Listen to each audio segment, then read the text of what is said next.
Bonsoir à toutes et à tous et bienvenue dans l'invité de la rédaction de Médien TV.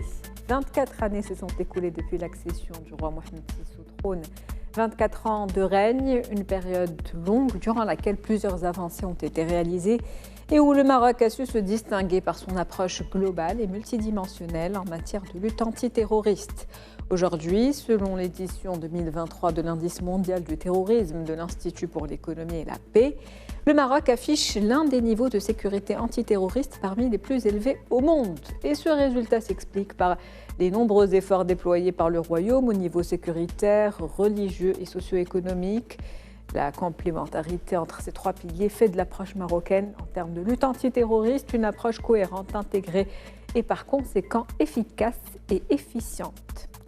Que ce soit au niveau national, régional, continental ou international, le Royaume fait de la sécurité une priorité absolue et l'intègre au cœur de sa stratégie. Le Maroc qui est aujourd'hui un modèle et un exemple à suivre pour beaucoup de pays. Qu'est-ce qui fait la force de la stratégie sécuritaire du Maroc ? Qu'est-ce qui fait la particularité de l'approche antiterroriste marocaine ? Quels programmes ont été mis en place pour lutter contre le terrorisme au Maroc et à l'international ? C'est ce dont nous allons parler ce soir avec notre invité Hassan Saoud. Vous êtes expert en sécurité et stratégie. Bonsoir. Bonsoir madame. Merci d'avoir accepté notre invitation. Merci pour votre invitation également. Alors, la stratégie sécuritaire au Maroc, une stratégie efficace et qui semble porter ses fruits. Le Maroc qui appelle à adopter une approche holistique, intégrée et multidimensionnelle. Qu'est-ce que vous pouvez nous dire là-dessus ? Vous savez, il faut peut-être rappeler un fait historique de triste mémoire. 16 mai 2003, les attentats de Casablanca et tout ce qui s'en était suivi. Et puis, évidemment, la visite royale à Casablanca et les réunions avec les responsables pour dire que la sécurité est indivisible. Indivisible, d'abord dans ces thématiques, dans le personnel chargé, et donc on a cette multidimensionnalité dont vous avez parlé. Une chaîne de sécurité élargie, ça va de la communauté de renseignement, des services de sécurité, et des autorités administratives en amont, jusqu'à l'aval, la justice, l'administration pénitentiaire. S'y sont ajoutés également la société civile et le citoyen au cœur de cette chaîne. Sur le plan de la multidimensionnalité, tout a été traité. Ça va du politique, du juridique, évidemment, du structurel. Quand on voit toutes les institutions qui ont été créées, et puis le social, le sociétal, le culturel, le cultuel, etc. Donc, c'est ça la vision globale, parce que pour le Maroc, à menace globale, approche globale, acteurs globaux. Voilà, en résumé, cette approche qui a donné, comme vous l'avez dit, des résultats qui ont fait du Maroc l'un des plus importants pays au monde dans la lutte contre le terrorisme et dans sa façon dont il a pu protéger les personnes et les biens. Et vous voyez quelques attentats sporadiques depuis longtemps qui ne sont finalement insignifiants, mais nous continuons. Le Maroc reste une cible privilégiée du terrorisme, quelle que soit son obédience. Et quel est le bilan sur ces 20 dernières années ? Vous savez, on est maintenant au niveau des démantèlements préventifs, parce que c'est très important, c'est l'anticipation. Un pays qui n'anticipe pas n'est pas dans son rôle. Et donc, il y a ces institutions globalement, comme j'ai dit, communauté de renseignement, services de sécurité, dans un décloisonnement, un échange des informations qui font un suivi aussi bien physique que technologique. Parce que vous savez, c'est ça la force du Maroc. Il y a l'humain et il y a le technologique. Et quand vous additionnez les deux, vous avez un puzzle. Et tous les démantèlements qu'on a faits sont des démantèlements préventifs. Pourquoi ? Parce que quand ça arrive, vous n'avez aucun mérite. Et absolument. C'est ça l'essentiel, l'anticipation et la prévention. Il est déjà trop tard quand ça absolument arrive. Quand ça arrive. Donc l'approche du Maroc repose sur plusieurs éléments, parmi eux l'élément du champ religieux qui a été réformé. Tout à fait. Évidemment, sur le plan constitutionnel, nous avons la commanderie des croyants installés d'abord dans l'histoire et puis consacrés par la Constitution. Sa Majesté le roi est émir des croyants, Amir al-Mu'minin, avec toutes ses prérogatives. Pourquoi? Parce que dans notre islam modéré, qui est évidemment caractérisé par la concorde, la concertation, le dialogue, et cette institution religieuse permet d'éviter toutes les dérives. Et donc parmi ces réformes, évidemment, il y a quelque chose de très important, c'est que les fatwas sont maintenant dédiés aux ulémas du Maroc. On ne peut plus venir faire des fatwas comme certains prédicateurs. Et puis vous avez aussi une approche genre des femmes prédicatrices comme l'homme, des femmes adultes, tout ça, c'est pour élargir le champ de la sensibilisation. Vous avez évidemment les médias, donc la télévision Mohamed VI qui est dans un contre-discours pertinent pour rappeler toute la doctrine religieuse, les préceptes de l'islam à l'endroit de ceux qui sont tentés d'être dans une radicalisation. Et donc tout ça participe d'une anticipation et d'un contre-discours parce que avec l'Internet et sa viralisation, il y a un discours radicalisé. Et donc ces moyens-là font que le Maroc se prémunit et fort heureusement, nous avons une résilience sociétale qui doit inspirer beaucoup d'autres. Et justement, cette éducation islamique, elle est aussi exportée dans d'autres pays en Afrique. Tout à fait. Avec l'Institut des oulémas. Absolument. Le Maroc l'a déjà fait avec l'Europe.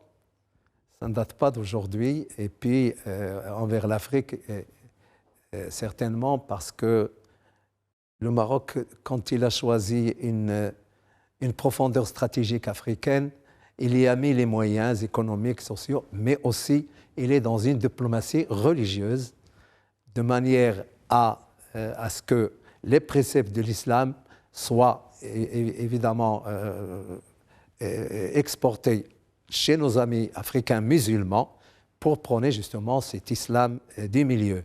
Il a d'ailleurs continué, on est à un millier quand même d'ulémas africains qui sont formés et ils sont maintenant dans le cadre de la Fondation Mohamed VI des ulémas africains, ce qui n'est pas rien. Et donc il y a cette transmission des préceptes dans notre profondeur africaine. Absolument, il y a donc cette éducation islamique, mais aussi pour essayer d'éviter la radicalisation et pour déradicaliser, il y a aussi le côté humain qui est important, le développement humain. Donc depuis 2005 déjà, donc, il y a eu une initiative marocaine qui a été créée dans ce sens. Sur le volet socio-économique, que pouvez-vous dire des programmes qui ont été lancés par le Maroc et qui marchent aujourd'hui, qui ont permis cette déradicalisation? Vous savez, le Maroc, évidemment, dans cette tentative de limiter la radicalisation, il y a une approche spatiale, une justice sociale, une justice spatiale qui est très importante et qui a cet aspect-là. Et puis, il y a évidemment l'initiative nationale du développement humain qui est, entre parenthèses, déjà exportée chez nos pays africains. Quelle était la philosophie? C'était dans des zones où il y a des femmes et des hommes vulnérables et dans la précarité, on leur donne les moyens de se prendre en charge par la création de ce qu'on appelle les projets générateurs de revenus. Et d'abord, ça permet de leur rendre leur dignité et qu'elles se prennent en charge. Et c'est ça le but. Et aujourd'hui, je pense que cette initiative a permis de résorber la pauvreté pour 2,5%, selon le Haut Commissariat au Plan. Et je pense que c'est une bonne initiative. Elle a été réformée pour améliorer ce qui est bon, évidemment pour redresser ce qui n'a pas marché, parce qu'évidemment c'est une expérience qui est appelée à avoir un retour d'expérience. Et je pense qu'on est sur le bon chemin. Absolument. Il y a justement aussi au niveau carcéral cette déradicalisation et ces programmes qui sont mis en place pour les prisonniers, pour faire en sorte de les réintégrer en société. Exactement. Ça s'appelle le programme Mosalaha, et initié par l'institution pénitentiaire. Et quel était le but? Évidemment, c'est une espèce de reformatage, une espèce d'inculcation des préceptes de l'islam, des valeurs de vivre ensemble, et qui a, évidemment, et c'est une nouveauté chez nous, qui a, en plus des experts en sécurité, il y a eu toute la science molle, la sociologie, l'anthropologie, l'histoire, la criminologie. Et donc, il y avait des professeurs universitaires qui ont contribué. C'est une nouveauté chez nous. Qu'est-ce que ça permet, évidemment, pour les volontaires, parce que ça a un caractère volontaire, de venir de suivre une formation à peu près de 2 mois où on essaye de leur réinculquer les vraies valeurs de l'islam. Et valeurs aujourd'hui, on est à 279 réinsérés. Et chose également importante, c'est que dans ce programme Mosalaha, les anciens détenus sont devenus comme des instructeurs, parce qu'il y a du vécu qu'ils expriment, qu'ils expliquent à ceux qui sont détenus pour leur dire « vous n'êtes pas sur la bonne voie ». Et puis ils comprennent mieux les personnages. Absolument. Et quand il y a du vécu que vous expliquez à d'autres, ça a quand même de la pertinence et ça a une forte conviction. Si on sortait maintenant du Maroc pour parler de l'épicentre du terrorisme qui est aujourd'hui le Sahel, pourquoi cette zone est aussi fragilisée? Encore une fois, vous me permettrez d'évoquer un fait historique. 2008-2009, dans ce pays a attiré l'attention évidemment des instances internationales que le terrorisme est en train d'être exporté par l'Algérie au nord du Mali. Il a fallu attendre 4-5 ans pour que la France intervienne, etc. Mais aujourd'hui, nous sommes dans un terrorisme qui a métastasé malheureusement. Mais nous, on a toujours dit, Tauros, que beaucoup pensent que c'est parti de là. Et là, le Maroc, en tant que, évidemment, puissance régionale, qui a une expérience et une expertise dans ce domaine, partage avec les pays africains. Pourquoi? Parce que nous sommes dans une zone où il y a beaucoup de zones grises, où l'État est malheureusement absent. Et la sécurité, comme la nature, n'aime pas le vide. Quand vous n'êtes pas là, ce sont les autres qui viennent, et c'est malheureusement le terrorisme. Et c'est souvent justement des groupes séparatistes militaires armés oui, qui opèrent dans ces zones.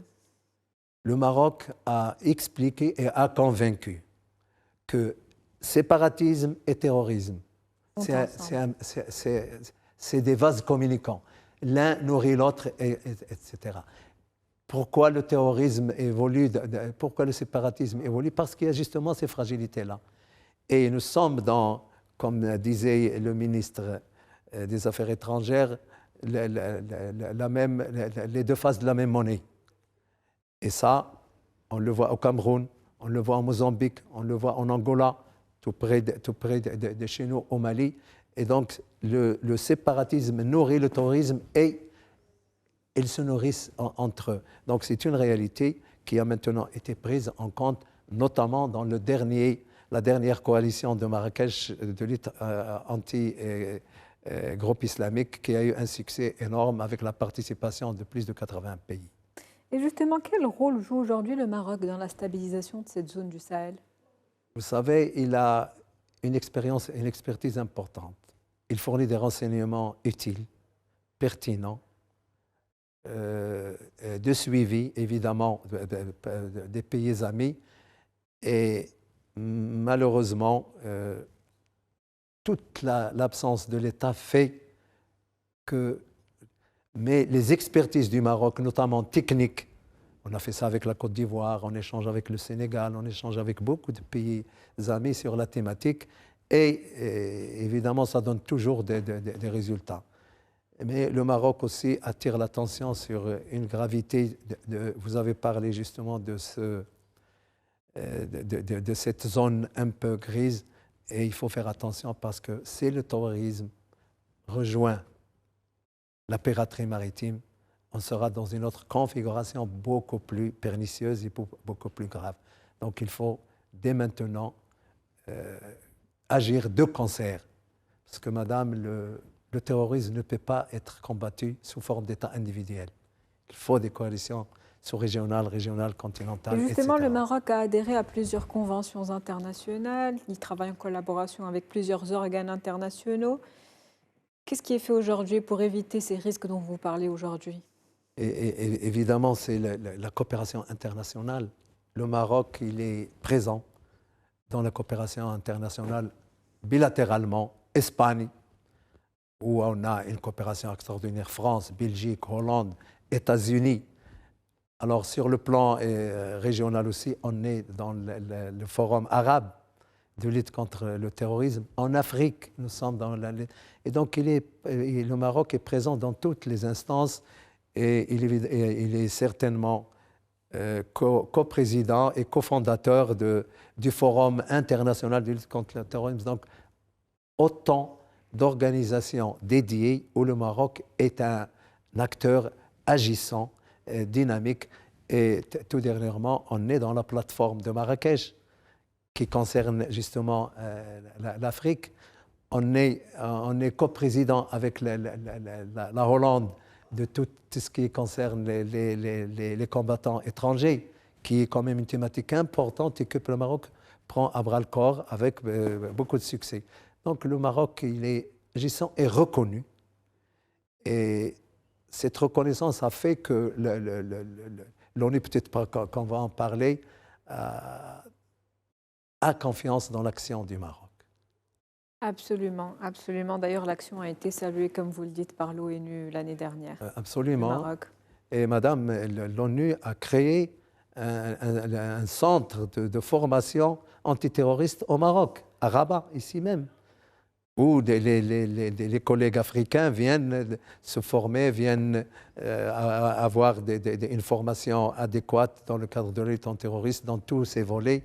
Et ce n'est pas rien, c'est un signe de confiance et de crédibilité de notre pays qui, grâce à Sa Majesté le Roi, a fait un bond en avant dans la lutte. Et nous voilà maintenant dans le top des 30 pays où il fait bon vivre. Absolument, l'un des pays les plus sécurisés en termes de lutte antiterroriste en tout cas. Et donc justement, la place du Maroc dans l'échiquier mondial aujourd'hui? Acteur incontournable. Maintenant, vous savez, nous alimentons les Européens. Grâce au Maroc, l'Europe a pu éviter des attentats. La France, le Royaume-Uni, l'Espagne, évidemment, même les États-Unis, grâce à cet échange d'informations. Et donc, il est dans une coopération désintéressée, mais pour l'intérêt mondial. À l'endroit de l'Afrique, le Maroc fait beaucoup. Et je pense que le modèle, sans chauvinisme aucun, le modèle marocain, je pense qu'il est un modèle qui est déjà en exportation dans certains pays parce qu'il est multidimensionnel, il agit sur tous les volets de la sécurité et pas seulement. Parce qu'ici, il faut sécuriser par le développement et développer par la sécurité. Et c'est un tandem qui doit absolument présider à des décisions si l'on veut lutter efficacement contre la radicalisation et le terrorisme. Un modèle qui est donc exporté, mais avec l'accompagnement du Maroc, bien évidemment. Certainement. Il y a des compétences marocaines qui vont chez des pays amis pour donner des conférences, échanger les expertises avec des experts des pays africains amis.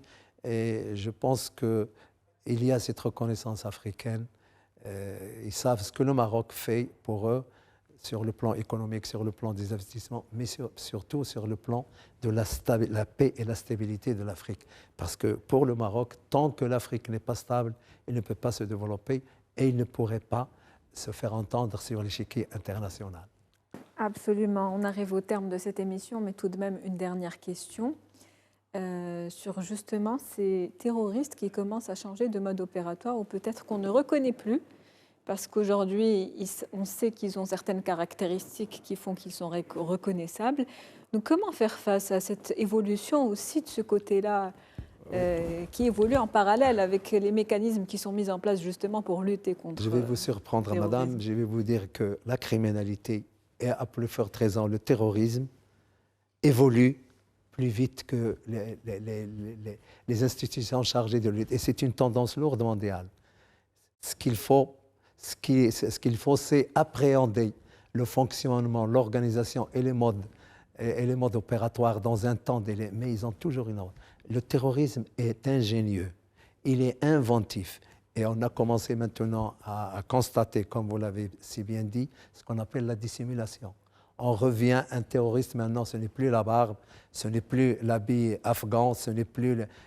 il est un citoyen lambda, mais heureusement que les services, avec cette anticipation et cette surveillance... D'où ce rôle de prévention dont vous parliez tout à l'heure, que fait aujourd'hui le Maroc. Et il faut le dire, la vigilance citoyenne est importante.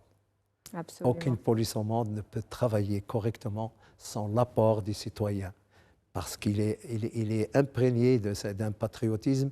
Et d'ailleurs, la Constitution marocaine donne une responsabilité régalienne de protection aux citoyens. Et donc, il faut le raffermir, il faut appuyer sur le lien social entre les services de sécurité et le citoyen pour raffermir et installer et entretenir ce lien social indispensable. Le citoyen qui est donc un acteur aussi majeur, incontournable dans cette lutte contre le terrorisme. Merci à vous, Monsieur Hassan Saoud. Je rappelle que vous êtes expert en sécurité et stratégie. C'était un plaisir de vous avoir avec nous. Il est partagé, madame. Merci beaucoup. Merci à vous. On arrive donc au terme de cette émission. On se retrouve demain pour une nouvelle thématique. Merci de votre fidélité.